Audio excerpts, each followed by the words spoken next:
Good evening everyone. तो चलिए फटाफट कर लेते हैं निफ्टी और बैंक निफ्टी की एनालिसिस। अभी फिलहाल ये निफ्टी का चार्ट ओपन है। यहाँ पे आज मार्केट काफी बड़ा गैप अप ओपन तो हुआ बट सस्टेन नहीं कर पाया, वहीं से मार्केट वापस नीचे आ गया। राइट, यहाँ क्लोजिंग प्राइस से प्राइसेस ने सपोर्ट लिया, वापस ऊपर गए और फिर यहाँ से सेलिंग आ गई टॉप लेवल से। और मार्केट जहां पे ऑलमोस्ट प्रीवियस डे क्लोज हुआ था, रफली वहीं पे वापस क्लोजिंग दे चुका है।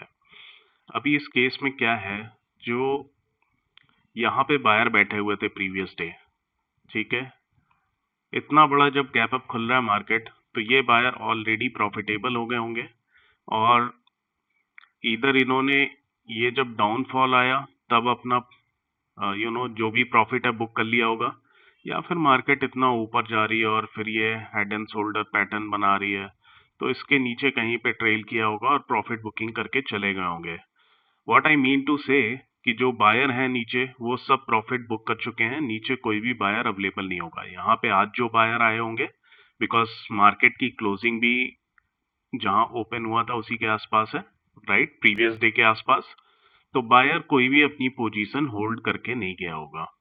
इस केस में ये यहाँ पे जो भी पूरा साइडवेज मोमेंटम रहा, इस रेंज में जो मार्केट फंसा हुआ था, यहाँ पे सेलर आए होंगे और बायर के कंपैरिजन में सेलर की हाई प्रोबेबिलिटी है कि वो अपना प्रॉफिट होल्ड करके जाएं, बिकॉज ऑलरेडी उन्हें कुछ प्रॉफिट दिख रहा है, राइट। इन्हीं सेलर को हम टारगेट करने का कल प्लान करेंगे। ठीक है, यहाँ पे जो सेलर बैठे हुए हैं इन लेवल्स पे, इन्हीं सेलर को टारगेट किया जाए। मार्केट अगर छोटा मोटा गैप अप, फ्लैट या गैप डाउन खुलता है, तीनों ही केसेस में हम एक लॉन्ग साइड का ट्रेड प्लान करेंगे। अभी फटाफट कर लेते हैं बैंक निफ्टी की एनालिसिस। मोर और लेस बैंक निफ्टी का चार्ट भी सेम ही है जैसा कि हमने निफ्टी के केस में देखा। जो भी ये बायर्स थे, इधर इतने बड़े गैप अप के बाद इन्होंने प्रॉफिट बुक कर लिया होगा, या फिर ये जब मोमेंटम आया तब बुक कर लिया होगा। ये डबल टॉप बना के इस तरह से मार्केट नीचे आ रहा है, तो कहीं ना कहीं पे तो ये बायर्स जो भी थे प्रीवियस डे के निकल चुके होंगे। और आज जो बायर आए होंगे इन लेवल्स पे या इन लेवल्स पे, वो ऑलरेडी जब इस तरह का डाउनफॉल आया तो एग्जिट कर गए होंगे अपनी पोजीशन। बट ये सेलर, बिकॉज ये प्रॉफिटेबल है और ये एक अच्छा प्रॉफिट पे बैठे हुए हैं, तो ये अपनी पोजीशन होल्ड करके बैठे होंगे।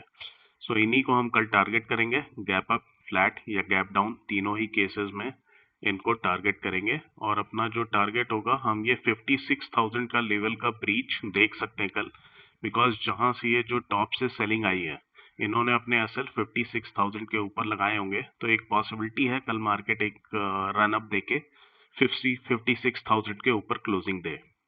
Thank you guys, thank you everyone.